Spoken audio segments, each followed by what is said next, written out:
చాలామంది వాళ్ళకైనా తెలుస్తున్నారు నిరుద్యోగం వల్ల ఎంత బాధపడతారో మీకు తెలిసిన వాళ్ళు అయితే చాలామంది నిరుద్యోగం వల్ల ఎలా బతకాలో తెలియక మెంటల్ స్ట్రెస్కి గురై చాలామంది ఇబ్బంది పడుతూ ఉన్నారు. అప్పులు చేసి హైదరాబాద్ కోచింగ్లు తీసుకొని నోటిఫికేషన్స్ రాకపోవడం వల్ల చాలా ఇబ్బంది పడుతూ ఉన్నారు.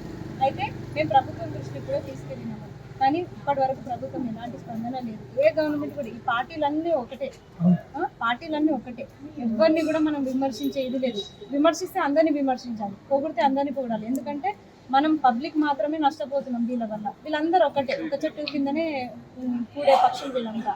అందుకే మేము నిరుద్యోగులు మీ బాధలు పడుతున్నాం కాబట్టి, మా తల్లిదండ్రులు కూడా మా బాధను చూస్తున్నారు కాబట్టి, ఒక సాటి నిరుద్యోగిగా నేను ఒక ముందడుగు వేశాను. ఇక్కడ వరిలో దిగాలని చెప్పేసి నేను ఒక నిరుద్యోగిగా ముందుకు వచ్చాను.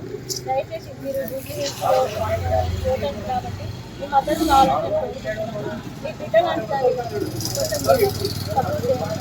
మీ బిడ్డను అనుకోండి. అదే మీ బిడ్డ ఉద్యోగం రాక ఇంట్లో ఇబ్బంది పడుతుంటే, తను మెంటల్ స్ట్రెస్కి గురై ఇబ్బంది పడుతుంటే మీరు ఎలా చూస్తూ ఉండలేరు.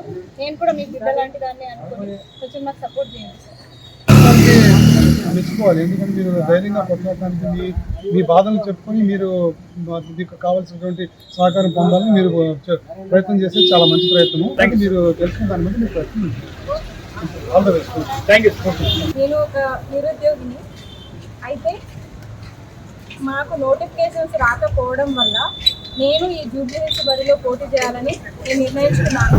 ఎందుకంటే గత 2 సంవత్సరాలుగా ప్రభుత్వం ఏర్పడినప్పటి నుంచి నోటిఫికేషన్స్ కోసం మేము ఉద్యమాలు చేస్తున్నాము, ధర్నాలు చేస్తున్నాము, రోడ్లెక్కి పోరాడుతున్నాము. కానీ ఇప్పటికీ మాకు ఎలాంటి నోటిఫికేషన్స్ రాకపోవడం వల్ల ఇచ్చిన నోటిఫికేషన్లోనే మేము ఉద్యోగాలు సంపాదించుకోవాలని మేము నిర్ణయించుకొని నిరుద్యోగులందరి తరపు నుంచి నేను జూబ్లీహిల్స్ బరిలో పోటీ చేయాలని నిర్ణయించుకున్నాను. నాకు జూబ్లీహిల్స్ ప్రజలందరి మద్దతు కావాలని చెప్పేసి మిమ్మల్ని కోరుతున్నాక ఒక చెల్లెగా నన్ను భావించి కొంచెం నాకు సపోర్ట్ చేయాలని చెప్పేసి మిమ్మల్ని పెట్టుకుంటున్నాను. తప్పకుండా ఎలక్షన్స్ ఉన్నాయి. అయితే నేను ఒక అన్ఎంప్లాయ్డ్ అంటే నేను ఒక నిరుద్యోగి.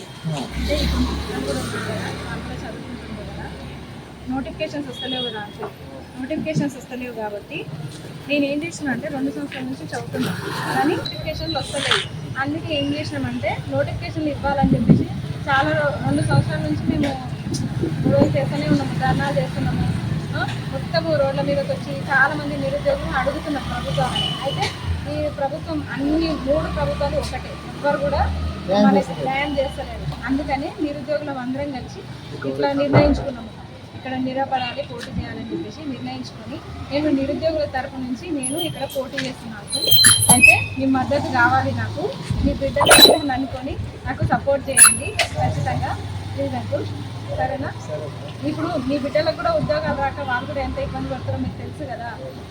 ఇంట్లో చూస్తూనే ఉంటారు వాళ్ళ కష్టం ఎట్లా ఉంటారు. ఇప్పుడు అట్లనే నేను కూడా, అందుకే నిరుద్యోగులు అందరి తరఫు నుంచి నేను ముందుకు వచ్చిన, నాకు సపోర్ట్ చేయండి. చాలా అదే అదే అదే ఇప్పుడు మన మధ్య నుంచి వచ్చిన వాళ్ళకే మనకి మనమే సాయం చేసుకోవాలి. నమ్మకం వచ్చేటట్టు చేద్దాం. నమ్మరు అంటే వాళ్ళే నష్టపోతారు, జనాలే నష్టపోతారు. తరబడి మనము ఓట్లు వేస్తా ఉన్నాం, వాళ్ళు గెలుస్తా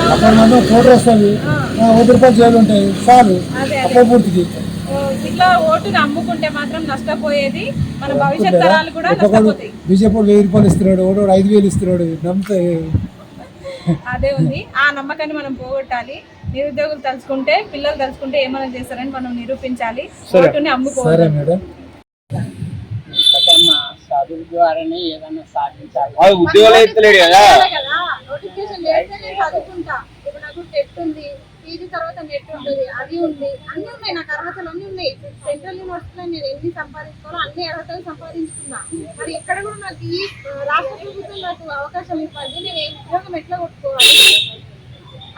నాకు కూడా పిచ్చి ఉంది, గవర్నమెంట్ ఉద్యోగమే కావాలి, పిచ్చి ఉంది నాకు బ్యాక్గ్రౌండ్ లేదు కదా, తల్లిదండ్రులు లేరు కదా. నాకు కూడా గవర్నమెంట్ ఉద్యోగం వస్తే ఊర్లో గర్వంగా చెప్తున్నామన్న ఆశ ఉంది నాకు కూడా. కానీ ఇక్కడనే ఉంటున్నాను,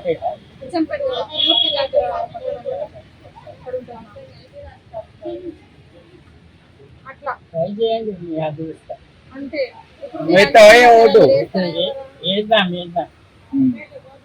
ఇద్దామా? పైసలు తీసుకుని ఎత్తావా? పైసలు నీ దగ్గర పైసలే లేవు కదా. ఇమ్మంటావు మరి ఇస్తాము పైసలు ఇక తీసుకోవాలి. ఇక నిరుద్యోగులందరూ చందలు వేసుకొని ఇస్తాం మరి ఇక చందా ఎందుకు కానీ మీరు సంపాదించండి. మీ నాయన మేమే ఎవరైనా చదువుకుంటాడు సంపాదిస్తాడా? సంపాదిస్తూ ఉన్నది లేదని లేదు. ఇప్పుడు ఆమె ఏమి సంపాదిస్తుంది ఇప్పుడు? మరి కొన్ని రోజులు ఏదో ఒకటి ప్రైవేట్ టీచర్ జాబ్ ఎన్ని సంవత్సరాలు చేసుకుంటాం? యవ్వనంలోనే మనం సంపాదించుకోకపోతే ఇప్పుడు మీ అంత ఏజ్ వచ్చిన తర్వాత మేము ఏం చేసి బతకగలుగుతాము? సంపాదించుకోకపోతే ఇప్పుడు ఉద్యోగాలు మాకు ఒక సర్టెన్ ఒక ఏజ్ ఉంటుంది, ఆ ఏజ్ లోపలనే మాకు నోటిఫికేషన్స్ వస్తే అప్పుడు మేము కొట్టుకుంటామా లేదా? తర్వాత ఉద్యోగం రాకపోతే ప్రైవేట్ జాబ్స్ చేసుకుంటాం. ఇప్పుడు మొత్తానికి నోటిఫికేషన్ చేయకపోతే ప్రైవేట్ జాబ్స్ ఏం చేయాలి? 15,000 10,000 చేసి 12 గంటల పని చేసి ఎంత అలసిపోతాము? సరిపోతుందా? ఈ రోజుల్లో మనకి 10,000 15,000 సరిపోతుంది. గవర్నమెంట్ జాబ్ చేయలేదు. ఈ కాలంలో 5 రూపాయలు పెడితే కూరగాయలు వచ్చినాయి. మా కాలంలో అట్లా 5 రూపాయలు 50 రూపాయలు పెడితే వస్తాయి కూరగాయలు. సింగల్ చాయ్ కూడా వస్తలేదు. అంతా వారం అంతా ఇప్పుడు పిల్లల్ని ఎందుకు చదివిస్తున్నావు? చదివిస్తున్నా. ఎందుకు మన్మడు ఎందుకు చదివిస్తున్నావు? ఇదే కొడుకు ఎందుకు చదివిస్తున్నావు? చదివిస్తామంటే వాళ్ళ అమ్మ నాయన ఇష్టం. ఎందుకు చదివిస్తున్నారు అంటున్నా? వాళ్ళ అమ్మ నాయన కోఆపరేషన్ అదేనే ఏం జాబ్ వచ్చేందుకే కదా, ఉద్యోగం వచ్చేందుకు చదువుకుంటేనే చదువుకున్నాక ఏ పని చేసినా ఏం లేదు. చదువుకోవాలి. ఒక్కొక్కరికి ఒక్కొక్క ఆశయం ఉంటది. నాకు కూడా గవర్నమెంట్ జాబే కావాలని ఉండింది, కానీ నోటిఫికేషన్స్ వస్తలేదు కాబట్టి నేను ఈ దారిని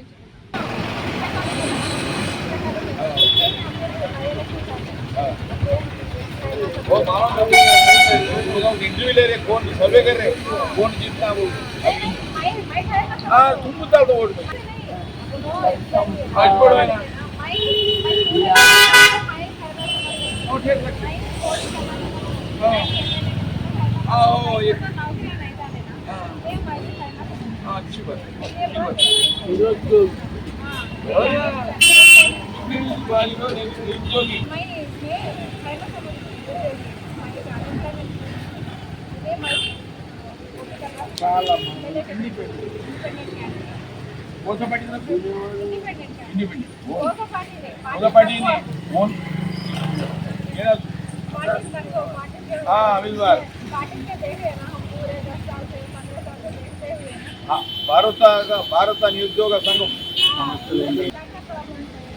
यहाँ वाटर प्रॉब्लम है। वाटर आके पूरा डूब जा रहा और डबल बेडरूम घर आ जाता मुझे पूरे फोटो वाले के उनको नहीं दिए। नंबर 2 नंबर 3 जो नहीं है, जो पेंशन जो लोगों को नहीं है उनको पेंशन नहीं हो रही। 3 नंबर 4 निरुद्योगी संघम पार्टी खादक हो जा रहे क्या काम कर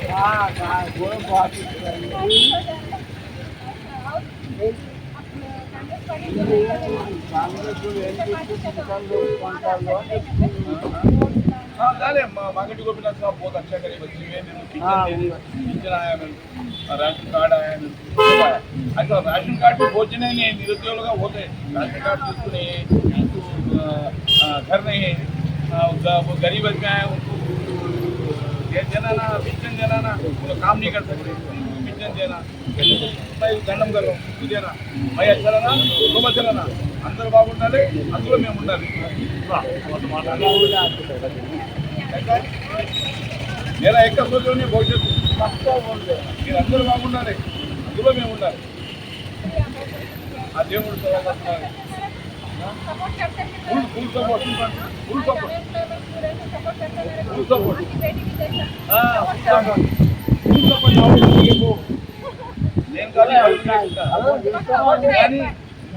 మంచిగా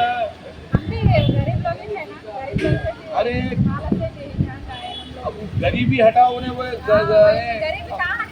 गरीब कुछ हटा रहे अच्छा है अच्छा करो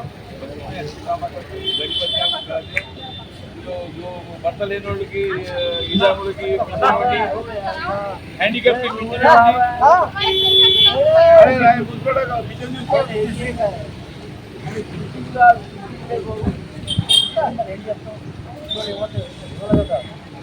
అమ్మకు పూటి రోజు అయిపోయింది.